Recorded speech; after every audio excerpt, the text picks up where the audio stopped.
It's often been said that religion and politics don't mix. Perhaps that's why the rules of etiquette used to require avoiding either in social conversation. From the Roman Empire to modern democratic systems, history demonstrates that politics and religion have long been intertwined. With an eye on the human condition, this is Insight.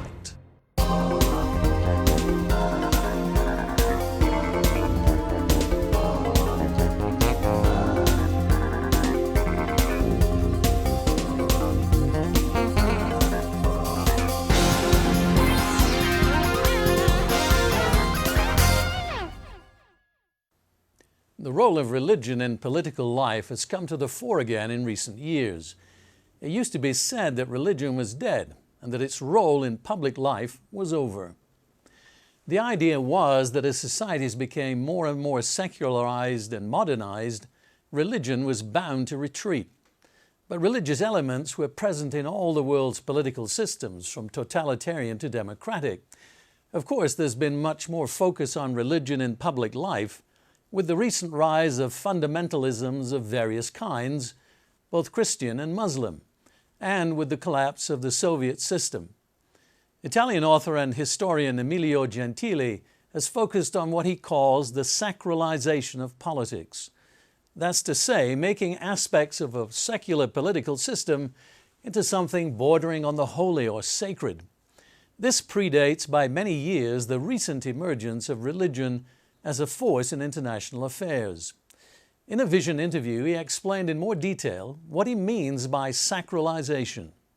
Well, sacralization of politics means that some secular entity in politics, like the fatherland, the race, the revolution, the proletariat, became absolute and command obedience to people who want to believe that this secular entity are, in a sense, the giver of the meaning of life, and you have to sacrifice your life. In any nation, you sacrifice your life in war to save the country, and in this way the country becomes a secular god, a secular godliness. Whenever you sacralize this political entity, which are secular entity, and you transform them in a kind of absolute entity, giving meaning to life and giving the ultimate goal to life, you are sacralizing politics, which is very different from any use of religion in terms of politics or using politics in terms of traditional religion. Gentile's studies range across all political systems. When asked to detail some of the elements of political sacralization in today's world, he began, perhaps surprisingly, with one of freedom's symbols. Well, I think that is a very common object that you can see right now, the dollar bill. When you tell a dollar bill, you have the national motto, "In God we trust." But there is no definition of God in this sentence. It is the biblical God, it is a Muslim God. No, it is "In God we trust." The God is the God of America. And you have the symbol, the Great Seal, the symbolism of a Great Seal, the pyramid, the Holy Eye, and then the two Latin sentences. All are religious symbols, but they are related not to a God of the Bible, or a Christian God, or Muslim God. They are related to the American entity, to the American nation, to the American Republic. And then you can also see all the symbolism in the United States monuments, for instance, the Lincoln Memorial. I think it's very difficult to approach the Lincoln Memorial without having a sense of religiosity, of sacredness surrounding Lincoln in that temple. And this is a clear example of the sacralization of politics, because Lincoln, he was not a God-sent son, he was a political figure. Professor Gentile's comments may be rather shocking to some. This is not to suggest that we shouldn't cooperate with government, but rather that we recognize that most governments use religious elements. Jesus was approached on a related matter by his opponents.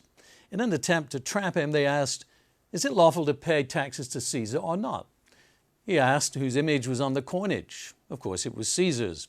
His reply then was, "Render to Caesar the things that are Caesar's, and to God the things that are God's."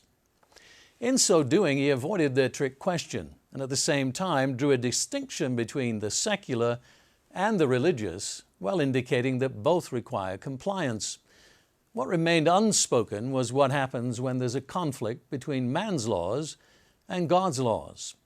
For the believer, the Apostle Peter supplies the answer: we must obey God rather than men. Countless people over the centuries have had to make that decision and take the consequences. For the full text of the interview with Emilio Gentile, search for Politics as Religion on the vision.org website. For Insight, I'm David Hulme.